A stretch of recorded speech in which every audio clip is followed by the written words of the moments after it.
आइए, सुनिए, देखिए, समझिए सनातन सत्य। जैसी दृष्टि वैसी सृष्टि, दृष्टि विज्ञान। कुदरत, कुदरती रचना एवं कुदरत के कानून से शाश्वत सुख की प्राप्ति। जोधपुर के परम पूज्य महात्मा उपासक प्रोफेसर डॉक्टर सोहन राज तातेड़ के निर्देशन में सनातन सत्य। जैसी दृष्टि वैसी सृष्टि, दृष्टि विज्ञान।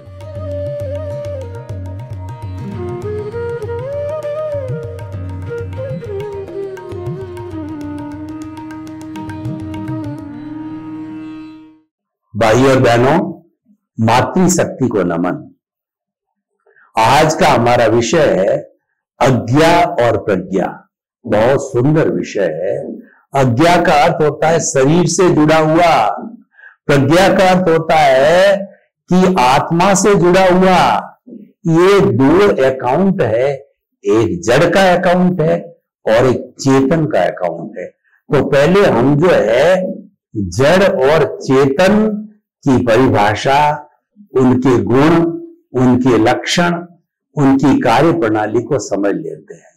जड़ किसे कहते हैं?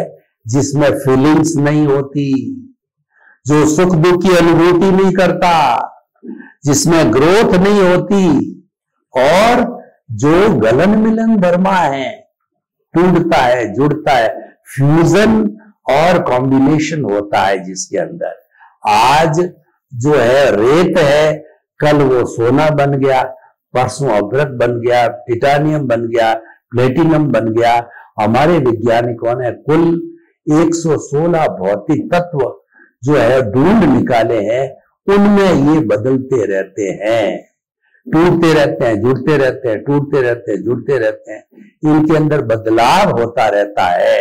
इसको हम पर्याय कहते हैं, उत्पाद व्यय द्रव्यात्मक सतह। यानी उत्पाद का होता उत्पन्न होना, व्यय का मतलब विनाश होना, लेकिन फिर भी वह तत्व जो है द्रव्य मतलब शाश्वत है। कैसे?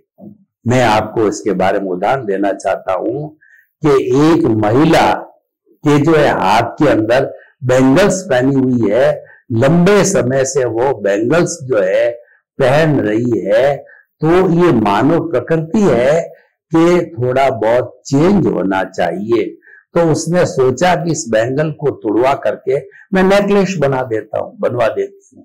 तो नेकलेस का बनना उत्पाद, बैंगल्स का टूटना व्यय। पर दोनों कंडीशन में मैं आपसे प्रश्न करता हूं कि चाहे जो नेकलेस हो या चाहे जो बैंगल्स हो, क्या वह सोना है? आप कहेंगे हाँ सोना है। उसको द्रव्य कहते हैं कि बदलने के बाद भी उसके गुण वही रहते हैं, वो द्रव्य कहा जाता है। तो हमारी आत्मा भी जो है इनसे संचालित होती है। कभी ज्ञान में चली जाती है, कभी दर्शन में चली जाती है। क्योंकि ज्ञान और दर्शन में जाते जाते वो चेतन तत्व है, वो द्रव्य है, वो हमेशा शाश्वत रहता है। तो ये जड़ की बात हो गई है। अब हम चेतन तत्व की बात करते हैं कि चेतन किसे कहते हैं? असंख्य चेतनामय परमाणुओं के पिंड को जो है हम चेतन कहते हैं। और वह चेतन होता है, प्रजनन होता है, ग्रोथ होती है, फीलिंग्स होती है, सुख दुख की अनुभूति करता है। ये 9 कैरेक्टरिस्टिक है जो कि विज्ञान सम्मत है। विज्ञान भी कॉन्शियस नाम से उस 9 जो कैरेक्टरिस्टिक को मानता है, चाहे वो आत्मा तत्व में विश्वास करे या ना करे, लेकिन कॉन्शियसनेस को वो मानता है। तो हम आत्मा को कॉन्शियसनेस भी कह सकते हैं, इसमें कोई ऐतराज नहीं, भावार्थ की बात है। तो ये हो गया चेतन और जड़ की परिभाषा, उनके गुणों की बात हो गई। तो अब देखिए कि हमारे इस शरीर में 2 अकाउंट चलते हैं। एक तो मन वचन काया रूपी जो है ये शरीर है, उसको अज्ञा कहते हैं। मन से जो है हम वर्तमान का चिंतन करते हैं और भूतकाल की हम स्मृति करते हैं, भविष्य काल की कल्पना करते हैं। ये तो मन का काम है। और उसके बाद के अंदर जो है वो दूसरा वचन से हम बोलते हैं और समाज के लोगों से इंटरेक्शन करते हैं, कोई हमारा काम धंधा करते हैं, ये वचन हो गया। और ये जो शरीर है वो सब काम को, जितने भी काम है वो शरीर ही संचालित कर, मन भी इसी के अंदर है, वचन भी इसी पे है, हाथ पांव हिलना डुलना, ऑफिस जाना और कार्यालय का काम देखना, बिजनेस करना, फैक्ट्री चलाना, ये सारा कार्य जो है ये काया यानी शरीर करती है। तो ये हमारा जो है अज्ञा का अकाउंट हो गया। अब हम जो है चेतना की बात कर रहे हैं, तो प्रज्ञा का अकाउंट है। हमारी जो चेतना जो है वह कोई तरह का चिंतन नहीं करती, वो तो मूल स्वरूप में आनंद में विराजमान है, वह तो सच्चिदानंद है, सबका मतलब अविनाशी, चित्त का मतलब है वो ज्ञान दर्शन वाली है और आनंद उसका लक्षण है, उसमें वो विराजमान है, उसकी मात्र हाजिरी है, उसकी हाजिरी बिना किसी का न तो अज्ञा का काम चलता है न प्रज्ञा का काम चलता है। और प्रज्ञा भी कब जागृत होती है? देखिए, अज्ञा तो रहती है लेकिन प्रज्ञा जागृत कब होती है? जबकि उसके पुण्य से, उस आत्मा के पुण्य से जो है उसको सदगुरु मिल जावे, ज्ञानी पुरुष मिल जावे, उसको ज्ञान दे दे, उसके अनंतानुबंधी कषाय को भस्मीभूत कर देवे, दर्शन मोहनीय को खत्म कर दे, तो नए कर्मों का बंध नहीं हो और पुराने कर्म जो है वह बर्फ की सीला की तरह जो है वो डिस्चार्ज होकर के पिघल जाते हैं। ये सारा ज्ञान के बाद होता है। यानी हमारी चेतना के 3 स्तर, चेतना तो एक ही है लेकिन उसके 3 स्तर है। तो 3 उसके जो है कैटेगरीज है। पहली कैटेगरी है जीवात्मा। तो जीवात्मा जो होता है वो अज्ञा का जगत प्योरली जीवात्मा का है। और जीवात्मा क्या करती है कि उसमें स्वार्थ की चेतना है, वह मैं और मेरा से आच्छादित है, उसके बाहर नहीं निकलती है। मैं और मेरा परिवार, मेरा घर, मेरी धन, मेरी दौलत, मेरे बाल, मेरे बच्चे, और जो है वो मैं मेरा सोचता रहता है। और वो यहां तक कहता है कि मैंने पिया, मेरे बैल ने पिया, कुआं डहे तो डहे। तो इसीलिए ऐसी जो है वो उसके अंदर ये हाजिर होती है और हाजिर होकर के और वह जो है वो सारा कार्य करती है। तो हम बात कर रहे थे कि चेतन तत्व की बात कर रहे थे कि ये जो है वो पहले हमारी जीवात्मा होती है, उसके बाद के अंदर पुण्योदय होता है। क्योंकि हर समय एक तानी अज्ञा के बाद में पुण्योदय होता है। तो पुण्योदय से क्या है कि हमको सद्गुरु या ज्ञानी पुरुष मिलते हैं। कैसे मिलते हैं कि स्वामी विवेकानंद केवल 36 वर्ष तक जिंदे रहे और जो जन्मे थे वो गरीब परिवार में जन्मे थे, काफी भाई बहन थे, उनके घर में आर्थिक संकट था, खाने की भी पूरी व्यवस्था नहीं थी। और जो है वो नरेंद्र नाथ उनका नाम था। तो उन्होंने खोज करी, उनके भाग्योदय में था महापुरुष बनने का, तो उन्होंने बचपन में ही खोज करी गुरु की खोज, क्योंकि वो जानते थे कि गुरु बिना ज्ञान नहीं। कहा भी गया है कि गुरु गोविंद दाऊ खड़े और काके लागू पाए, बलियारी गुरु आपने और गोविंद दियो बताए। कि हमको गुरु है वो ईश्वर के दर्शन कराता है, तो जो है ईश्वर के दर्शन कराता है और गुरु और गोविंद दोनों खड़े हैं। तो मैं किसके पांव लगूं? पहले वो गुरु के पांव लगेगा, क्योंकि गुरु ने तो गोविंद को बताया, फिर गोविंद के पांव लगेगा। तो इस तरीके से गुरु से हमको ज्ञान मिला और हमको जीवात्मा से अंतरात्मा पद पर बिठा दिया, क्योंकि हमारा अनंतानुबंधी कषाय जो है वो भस्मीभूत हो गया। हमको सम्यक दर्शन मिल गया, हमको मुक्ति की नींव लगी, हमारे को हमारी रॉन्ग बिलीफ समाप्त होगी, हमको राइट बिलीफ मिल गया। तो ये जो जीवात्मा के पद पर हमको बिठा दिया जाता है और वहीं से प्रज्ञा का जगत, प्रज्ञा का संसार चालू होता है कि जो शुद्ध स्वरूप में आत्मा है उसमें से जो है भाव सत्ता के रूप के अंदर प्रज्ञा बाहर आती है और प्रज्ञा जो है वो सारा संचालन करती है। ये अज्ञा का संसार, एक प्रतिष्ठित आत्मा को बीच में समझना बहुत जरूरी है कि हमारी जो शुद्ध आत्मा स्वरूप परमात्मा स्वरूप है, जो हम अभी बने नहीं है, अभी तो हम जीवात्मा से अंतरात्मा पद पर आए हैं और हमको प्रकृति जागृति और अनुभव के द्वारा धीरे धीरे धीरे जागृति करके पुरुषार्थ करके रियल पुरुषार्थ करके और पूरा जीवात्मा बनना है, फिर परमात्मा बनना है। परमात्मा बनना हमारा लक्ष्य है। तो जो है वह हमारी जो प्रज्ञा जो जागृत होती है वह एक ऑटो कंट्रोल से करती है कि ज्ञान लिया हुआ व्यक्ति अगर अज्ञा के चुंगल में फंस जाए, और फंसता भी है, क्योंकि जितना भी ये हमारा भुगतान मन वचन काया का होता है ये अज्ञा के अकाउंट से होता है और उसका अपना एक प्रभाव होता है, क्योंकि हमारा सारा व्यवहार जगत है वो अज्ञा का जगत है। उसके अंदर हम किसी की सेवा करते हैं, हम किसी की सेवा लेते हैं, हमारा सारा लेन देन हमारा सारा भुगतान होता है, वो व्यवहार जगत कहता है। 5 इंद्रियों से जितना भी हम सुख भोगते हैं दुख भोगते हैं वो सारा हमारा अज्ञा का जगत है, वो हमारा व्यवहार जगत कहलाता है और वह हमारा भुगतान है, वो हमको भुगतान करना ही पड़ेगा, अच्छा करो या बुरा करो। अच्छे भुगतान को पुण्योदय कहते हैं, बुरे भुगतान को पापोदय कहते हैं।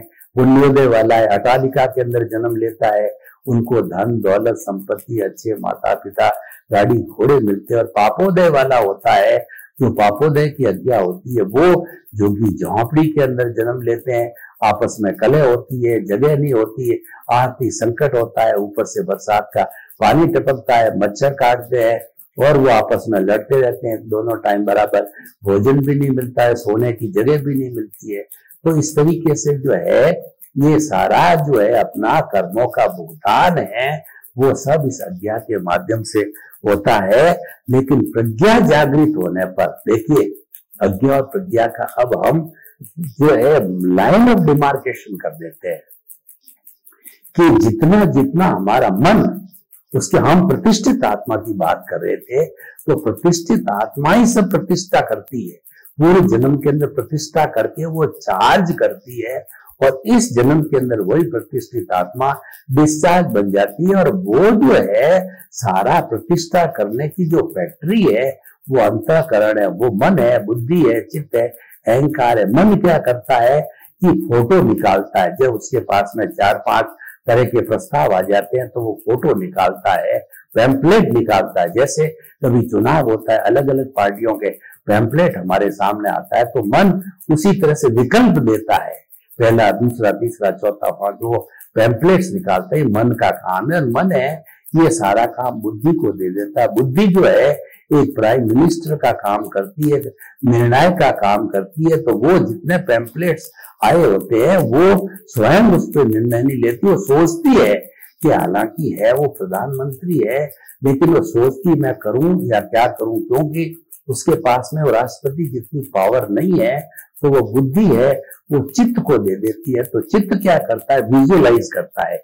जो विजुअलाइज करता है वो चित्त कहलाता है। चित्त एक कैमरा है जो कि मन से बुद्धि से आकर के जो पैम्पलेट उस कैमरे के पास में आते हैं तो वह उसके फोटो खींचता है और वो फोटो खींच करके, और राष्ट्रपति होता है अहंकार, उसको देता है।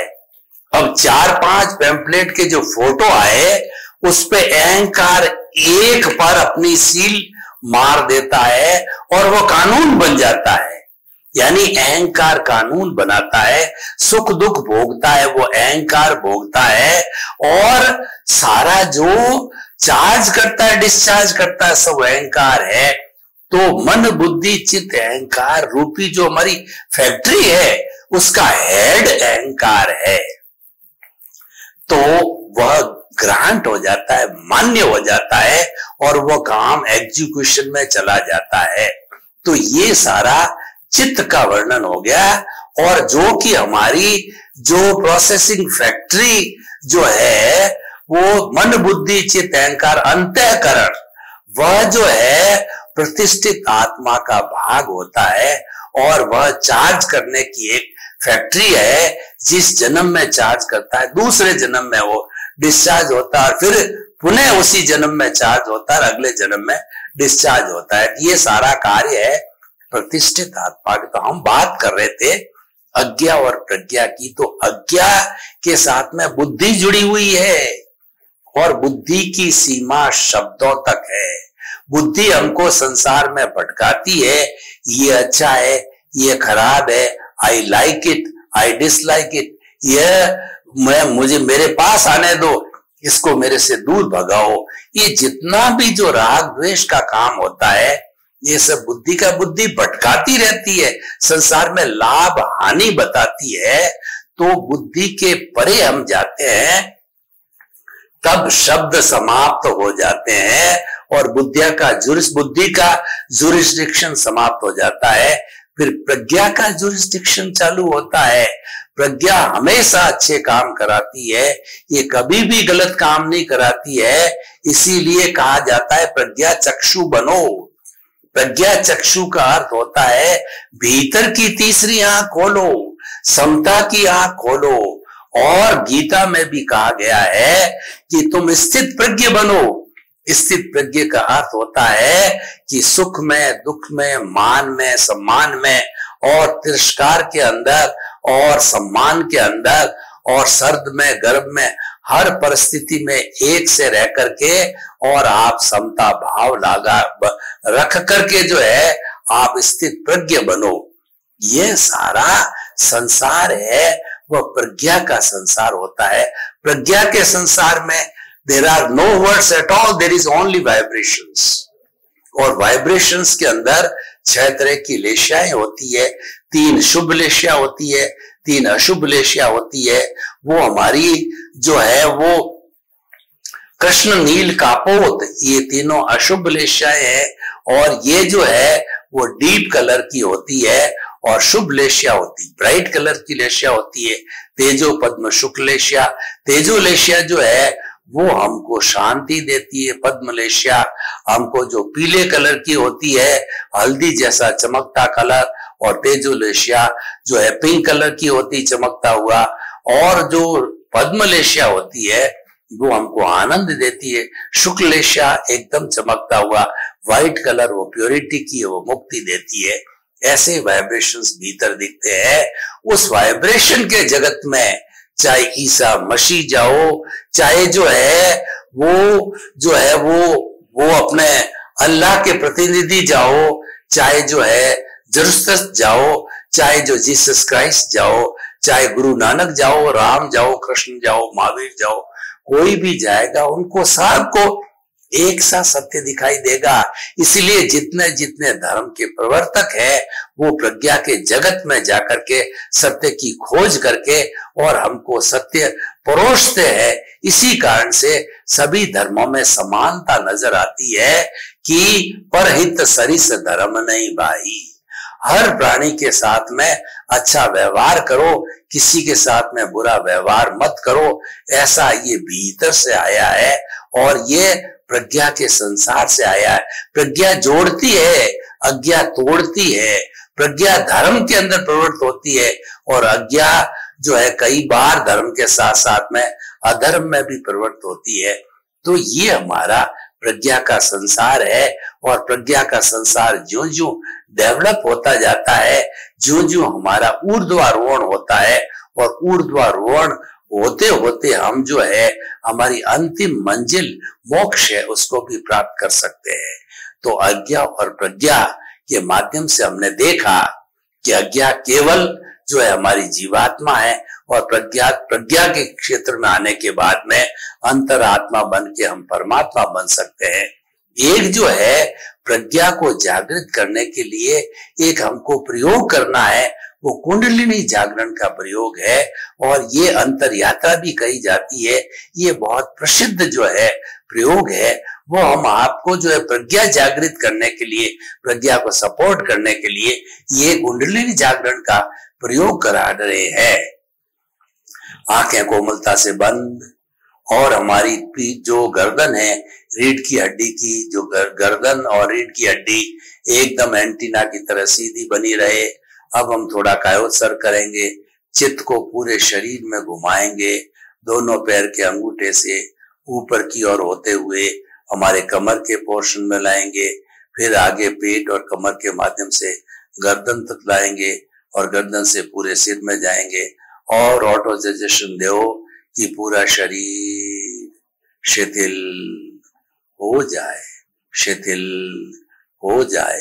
अनुभव करो कि पूरा शरीर शिथिल हो गया है। कोई तनाव नहीं, कोई अकड़न नहीं, कोई जकड़न नहीं, कोई भारीपन नहीं, कोई स्ट्रेस नहीं, कोई स्ट्रेस नहीं। पूरा शरीर रुई की भांति शिथिल हो गया है।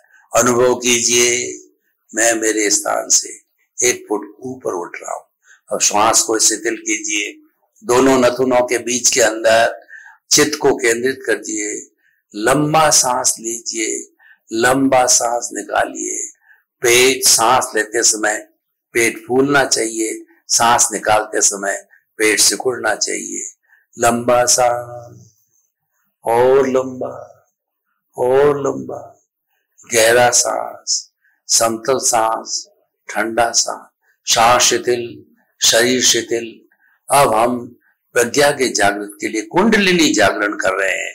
हमारी रीढ़ की हड्डी का निचला भाग, शक्ति केंद्र, उस केंद्र के नीचे पूरा विटालिटी का शक्ति केंद्र के नीचे तालाब है, समुंदर है, झरना है। उस शक्ति को उठा करके शैस्त सार पे ले जाना है।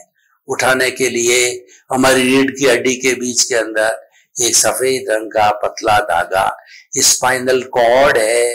वो रीढ़ की हड्डी के निचले भाग से स्पाइनल कॉर्ड को जो है, आप जिस तरीके से हम जो है अपना ब्लड प्रेशर नापते हैं, उसी तरह से हमारी गुदा को जो है ब्लैडर समझें, और वो स्पाइनल कॉर्ड के अंदर चलता हुआ जैसे पारा होता है, जो आगे चलता है, ऊपर चढ़ता है, ऊपर चढ़ता है, जो है वो थर्मामीटर के अंदर, वैसा हमारी शक्ति है स्पाइनल कॉर्ड में। श्वास के भरने के साथ में ऊपर उठनी चाहिए। ऊपर उठ करके और श्वास के पूरे होने तक ये शैस्त सार में छोड़ दीजिए। फिर उसके बाद के दूसरी रास्ते से श्वास को जो है वो छोड़ते समय नीचे आइए, शक्ति केंद्र पर आइए। तो मैं करके बताता हूं। श्वास को भरिए, ब्रेड को दबाइए, ऊर्जा को उठाइए, अनुभव कीजिए पारे की तरह सांस के भरते हुए स्पाइनल कॉर्ड के अंदर ऊपर चढ़ रही है ऊर्जा, ऊपर चढ़ रही है विटालिटी, ऊपर चढ़ रही है, ऊपर चढ़ रही है, और उसको शैस्त सार तक जुड़े हुए स्पाइनल कॉर्ड उस शैस्त सार में छोड़ दीजिए। फिर उसी रास्ते से श्वास को छोड़ते हुए नीचे शक्ति केंद्र पर आइए। फिर गुदा को दबा करके शक्ति को उठाइए, स्पाइनल कॉर्ड के माध्यम से ऊपर चढ़ाइए, ऊपर चढ़ाइए, और इसको शैस्त सार पे छोड़ दीजिए। और फिर उसी रास्ते से श्वास को छोड़ते हुए धीरे धीरे शक्ति केंद्र पर आइए। अपने आंखें खोल दीजिए। प्रभु ने आपको जो है आशीर्वाद दिया, वो आशीर्वाद आपकी हथेली पर आ गया है। उस प्रभु के आशीर्वाद को आप 3 बार सिर के ऊपर लगाइए। प्रभु भीतर विराजमान है, भीतर से आशीर्वाद देता है। वो आशीर्वाद हमें वो हमारे सिर के ऊपर लेना है। इस तरीके से जब हमारी नीचे ये फालतू खर्च होने वाली विटालिटी, जो कि हम भोग विलास 5 इंद्रियों के सुख के अंदर जो है वो खर्च कर देते हैं, उसको उठा करके जो ज्ञानी पुरुष होते हैं, जिसने ज्ञान लिया वो होता है, जो कि जीवात्मा से अंतरात्मा के पद पर विराजमान होते हैं, वो इस शक्ति को उठा करके शैस्त सार पर छोड़ते हैं। धीरे धीरे धीरे धीरे उठा करके ज्यादातर उस शक्ति का जो है शैस्त सार में आने के बाद में हमारा ज्ञान बढ़ जाता है, हमारा ओज बढ़ जाता है, और हमारा जो है वो कहीं पर भी मन इधर उधर नहीं भटकता है, मन एक जगह केंद्रित हो जाता है। और हम जब सालंबन निरालंबन ध्यान करते हैं तो हमारा ध्यान टिक जाता है, इधर उधर कहीं पर भी हमारे विचार नहीं जाते, क्योंकि हमारी सारी विटालिटी है शैस्त सार ज्ञान केंद्र के ऊपर इकट्ठी हो। ज्ञान के तंतु बढ़ जाते हैं, और ज्ञान ही आत्मा है, आत्मा ही ज्ञान है। जब ज्ञान हमने आत्मज्ञान इकट्ठा कर लिया, इसका मतलब हमने बहुत बड़ी शक्ति को ट्रांसफर कर लिया, बहुत बड़ा वेयर हाउस बढ़ा दिया, बहुत बड़ा स्टोरेज बढ़ा दिया, उसी की जरूरत होती है। तो ये सारा हमारा प्रज्ञा का संसार है। तो अज्ञा हमारा भुगतान है, अज्ञा हमारा हिसाब है। ये पूर्व जन्म के जितने जितने हम कर्म जो करते हैं, हमारे भाव कर्म इस जन्म के अंदर द्रव्य कर्म के रूप में, द्रव्य कर्म 8 तरह के होते हैं, ज्ञानावर्णीय, दर्शनावर्णीय, वेदनीय, मोहनीय, आयुष्य, नाम, गोत्र, अंतराय। इसमें 4 घाती कर्म होते हैं, आत्मा की घात करते हैं, ज्ञानावर्णीय, दर्शनावर्णीय, मोहनीय, अंतराय। ये जो है वो कैरी फॉरवर्ड होते रहते हैं आत्मा से जुड़े हुए होने कारण में, और शरीर का भुगतान कराने वाले पुण्य पाप रूप में वेदनीय, आयुष्य, नाम और गोत्र है। ये उसी जन्म में भुगत लिए जाते हैं। नए जन्म में नया भुगतान होता है और नया जो है डिस्चार्ज होता है, नया चार्ज होता है। ये तो सारा चार्ज डिस्चार्ज होता है, ये हमारे अघाती कर्मों का होता है, ये सारा भुगतान है। और घाती कर्म होते हैं वो दृष्टि विज्ञान से समाप्त होते हैं, वो जो है हमारी समझ को खुला करने से होते हैं, वो ज्ञाता दृष्टा बनने से होते हैं, और वो हमारा रियल पुरुषार्थ है। रियल पुरुषार्थ के माध्यम से जो है हम घाती कर्मों का नाश करते हैं। उसमें प्रज्ञा का बहुत बड़ा रोल होता है। तो अज्ञा जो है केवल भुगतान के लिए है, केवल शरीर से जुड़ी, उसका नाम ही शरीर है। और प्रज्ञा जो है हमारे जो आत्मा से जुड़ी हुई है, इसीलिए उसका जो कार्य है वह कार्य हमारा आत्मा से जुड़ा होने के कारण जो है वो हमें ज्ञाता दृष्टा में ले जाती है, रियल पुरुषार्थ में ले जाती है, दृष्टि विज्ञान करती है। तो प्रज्ञा हमको क्या कहती है कि हाथों से अज्ञा का जो मन, वचन, काया रूपी जो शरीर भुगतान का है, उसको मात्र देखते रहो कि ये सोहन राज रूपी पुतला मन से क्या सोचता है, वचन से क्या बोलता है, काया से क्या काम करता है। मात्र उसको देखते रहो, क्योंकि ये तो करता रहेगा, ये तो पीछे से लेके आया है। और जब इसका पूरा भुगतान समाप्त हो जाएगा तब ये जो है आयुष्य के अधीन है, ये जला दिया जाएगा। लेकिन जो प्रज्ञा का जो संसार है वो स्थायी संसार है, वो आत्मा के साथ जुड़ा हुआ है। और जब आत्मा मुक्ति में चली जाती है तो प्रज्ञा की भाव सत्ता फिर आत्मा के साथ चली जाती, यानी हम मन से अमन बन जाते हैं। मन से अमन का अर्थ यह होता है कि मुक्ति की साधना, अपने स्वरूप की साधना करना, अपने आप को पहचानना, इंट्रोस्पेक्शन करना, और जो है आत्मविद्या को प्राप्त करना, ये सारा प्रज्ञा के संबंध में आता है। तो अब आप अच्छी तरह से समझ गए होंगे कि अज्ञा क्या, प्रज्ञा क्या है। हम अज्ञा को भी जो है वो इग्नोर नहीं कर सकते, क्योंकि जो व्यवहार शुद्धि बिना निश्चय शुद्धि नहीं है। अगर आपको मुक्ति में जाना है तो जिस प्राणियों के साथ में आपने जो भी अभद्र व्यवहार किया है, उन सब से आपको एनओसी लेनी पड़ेगी। उन सब से जो है हमको जो है वो एक एक हिसाब करना पड़ेगा, चुकता करना पड़ेगा। और जब समस्त प्राणी हमारा हिसाब क्लियर कर देंगे तो उसके बाद में हमारा किसी से कुछ भी लेना देना नहीं होगा, तो हमारा कार्म शरीर शून्य हो जाएगा। और शून्य होने की स्थिति के अंदर जो ऑलरेडी हमारा भीतर प्रभु है वो तो एकदम आजाद अवस्था में है, और वो वहां से निकल जाएगा, चला जाएगा। इस तरीके से अज्ञा और प्रज्ञा का विवेचन बहुत सुंदर विवेचन है, ये हमें बहुत ही गहराई से समझना चाहिए। सर्वे भवन्तु सुखिनः, सर्वे सन्तु निरामया। लोक के सब जीवों को सुख मिले, शांति मिले, आनंद मिले और मुक्ति मिले। आप सभी के प्रति मंगल भाव।